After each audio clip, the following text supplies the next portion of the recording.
A gente conversa agora com o médico e neurocientista Miguel Nicoleles. Nicoleles, boa noite. Eu já começo falando desculpas, porque você está nos aguardando, mas aí fomos atropelados pelos fatos. Entrevista coletiva ao vivo ali com o presidente do Senado. Muito obrigada de você falar sim, de conversar comigo aqui também no Expresso. A gente conversa sempre no podcast. Então, para começar, aceita as desculpas, Nicoleles? Claro, imagine, não tem problema, Mona Lisa. Boa noite, muito obrigado pelo convite, é um prazer estar aqui. O prazer é todo nosso, querido. Obrigada. Caio Junqueira nessa entrevista comigo. Nicoleles, a última vez que eu conversei com você no podcast, você usou uma metáfora que calou meu coração e grudou na cabeça. Naquela época, que é recente, tem poucos dias, pouco mais de uma semana, você falava que estavam morrendo no nosso país o equivalente a 5 pessoas vítimas de quedas de Boeings. 5 Boeings estavam caindo no nosso país todos os dias e matando as pessoas se a gente comparasse aos números da pandemia. Nicoleles piorou. Hoje, o nosso país, números oficiais, 2.286 pessoas morreram em 24 horas. Está muito pior, Nicoleles. Mona Lisa, isso equivale a exatamente 1/5 das mortes de coronavírus em todo o mundo. O Brasil tem 2,7% da população mundial e os brasileiros estão morrendo 10 vezes mais do que qualquer outro lugar, ou seja, nós estamos com as mortes no Brasil correspondem a 1/5, 20% das mortes de coronavírus do mundo. Nós somos o epicentro da pandemia.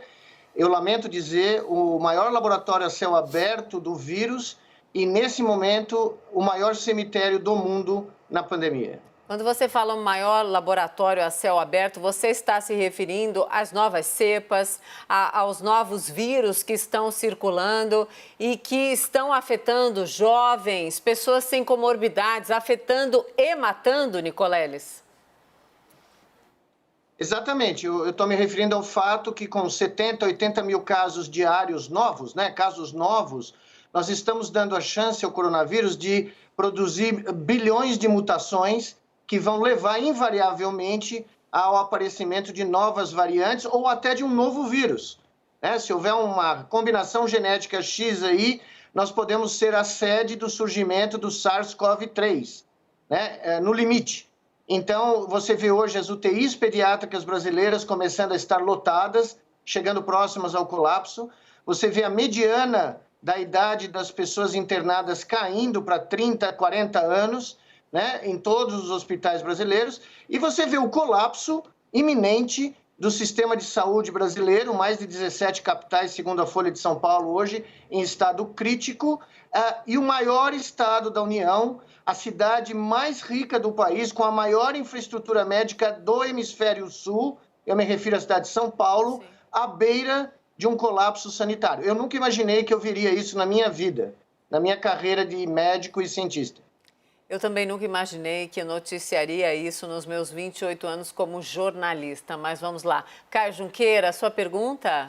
Doutor, nesse ritmo do que nós temos de cronograma de vacinas, nesse estágio que estamos acompanhando de internações e de óbitos, o senhor avalia que a gente consegue, quando e como sair desse cenário, se é que isso é possível, porque pela sua fala, eu tenho visto as suas declarações dos últimos dias pessimistas, mas há uma luz no fim do túnel aí para a gente?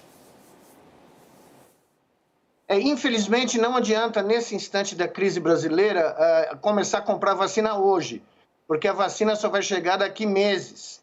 Enquanto isso, o Brasil precisa, como o Reino Unido, como a Inglaterra, como a Nova Zelândia, como outros países do mundo, entrar num lockdown nacional. A palavra lockdown se transformou num palavrão no Brasil, Eu ouso dizer que tucanaram o knockdown no Brasil, Se criou toda sorte de pleonasmos e tentativas de mitigar o uso da palavra. Esse é o jeitinho brasileiro. Numa pandemia, jeitinho não funciona. Ou a gente faz o que nós temos que fazer, que todo mundo sabe o que é, fechamos o Brasil por 21, 30 dias, reduzimos rapidamente e dramaticamente a taxa de transmissão do vírus, Porque o ritmo de vacinação nosso, 200 a 300 mil doses por dia, é 10 vezes inferior do que ele deveria ser. Nós deveríamos estar vacinando 2 milhões de pessoas, como os Estados Unidos está fazendo, por dia, senão nós não vamos dar conta. Então, tudo que nós ouvimos agora há pouco, nas reportagens que vocês puseram no ar, vocês me permitem, eu moro nos Estados Unidos há 32 anos, eu perdi um pouco do jeitinho brasileiro, eu aprendi o jeitinho americano de falar sobre a realidade, tá? É tudo lero-lero, de político.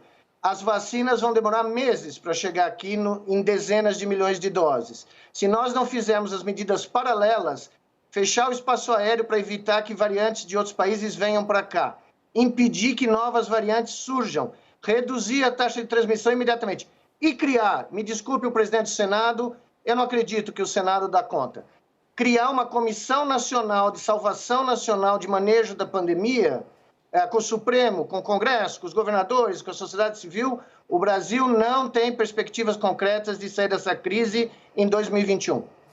Nicoleles, quando você fala sobre o lockdown, fechar o espaço aéreo, você diz voos vindos de fora ou os voos locais?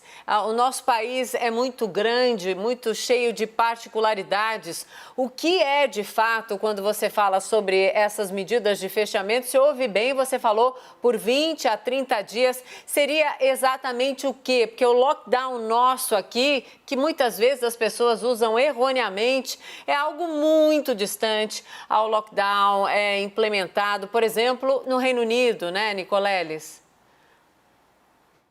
Não, exatamente. Veja, Mona Lisa, nós alertamos desde setembro do ano passado, quando eu participava como coordenador do Comitê Científico do Nordeste, que os aeroportos brasileiros eram os aeroportos mais abertos do mundo. Variantes da Inglaterra, variantes da África do Sul entraram no Brasil sem nem que as pessoas fossem testadas ou entrassem em quarentena quando chegavam ao Brasil. Nós permitimos que isso ocorresse durante meses.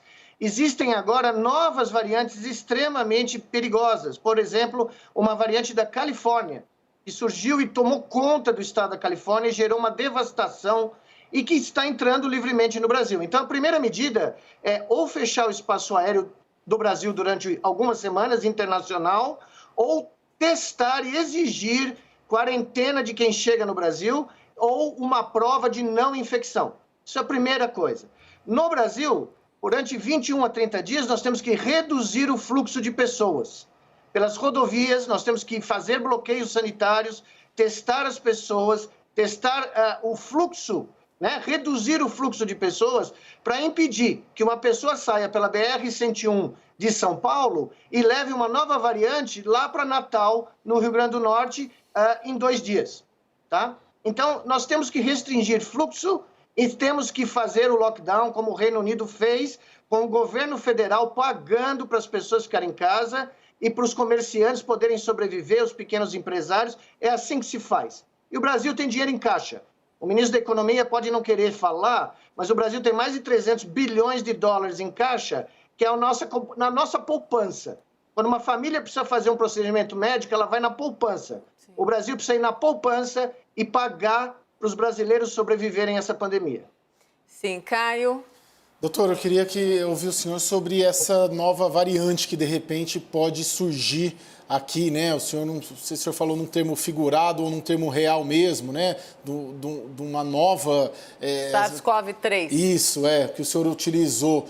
Isso, temos chances reais disso acontecer e por quê? Isso é uma chance teórica, né? Se você começa a ter muitas mutações do vírus, né? E nós estamos dando oportunidade para o coronavírus ter um número infinito de mutações no Brasil.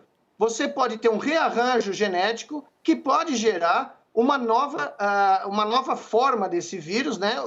E que essa forma pode ser ainda mais infecciosa e ainda mais letal. Né? E o problema é que se você tem, antes disso, se você tem uma variante, como surgiu a variante do Amazonas, você tem uma nova variante, você começa a vacinar e a vacina começa a dar conta das cepas anteriores, das cepas que os anticorpos produzidos pela vacina dão conta, tá?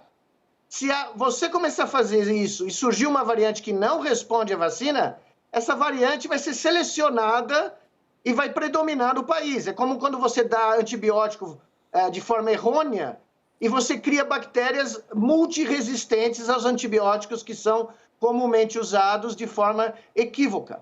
Isso o Darwin falou em 1859, tá? Nós estamos em 2021, mas parece que no Brasil os políticos não estão ainda no século XXI. As sinapses políticas brasileiras não funcionam na mesma velocidade da taxa de transmissão e mutação do coronavírus. Sim. Nicoleles, para encerrar a entrevista, eu queria que você contasse desse jeito que você fala mesmo, o seu jeitinho é muito bem-vindo porque ele é real e é o que a gente precisa. O que pode acontecer com o nosso país num futuro próximo se medidas mais drásticas não forem de fato implementadas? Monalisa, eu nunca pensei que eu ia pensar nos cenários e no que eu vou te dizer nesse instante, tá? Sim. Eu sou cientista há 40 anos, eu nunca imaginei que os cenários que ocorreram em 1918 nos Estados Unidos, na Índia, na grande pandemia de influenza, pudessem se repetir no mundo, né? E basicamente que o Brasil, o país que eu amo, seria o epicentro dessa tragédia mundial, que é o que está acontecendo nesse momento. E o cenário é o seguinte: se o sistema de saúde brasileiro colapsar como um todo, em todas as regiões, em todas as grandes capitais que concentram os maiores leitos de UTI, as pessoas não vão ter para onde ir. Elas vão começar a morrer nas suas casas, elas vão começar a morrer nas ruas, na porta dos hospitais. E aí o Brasil vai ter um colapso chamado funerário. É o colapso onde você não dá conta dos óbitos do país. Você simplesmente não consegue manejar o volume de vítimas, tá? E como você não consegue se dispor do número de vítimas, infelizmente, você começa a ter infecções secundárias bacterianas, você começa a ter contaminação de alimentos, contaminação da água, do lençol freático, e você perde o controle do país. É muito grave. Basicamente é isso. É muito grave demais. Nicoleles, é muito grave. Muito obrigada por atender aqui ao pedido, conversar comigo, com o Caio, conversar com quem acompanha a CNN. É muito importante te ouvir. Até uma próxima, eu espero a gente numa conversa mais esperançosa, mas se não for papo reto também, tudo bem. Obrigada, querido, boa noite. Boa noite ao Caio Junqueira também.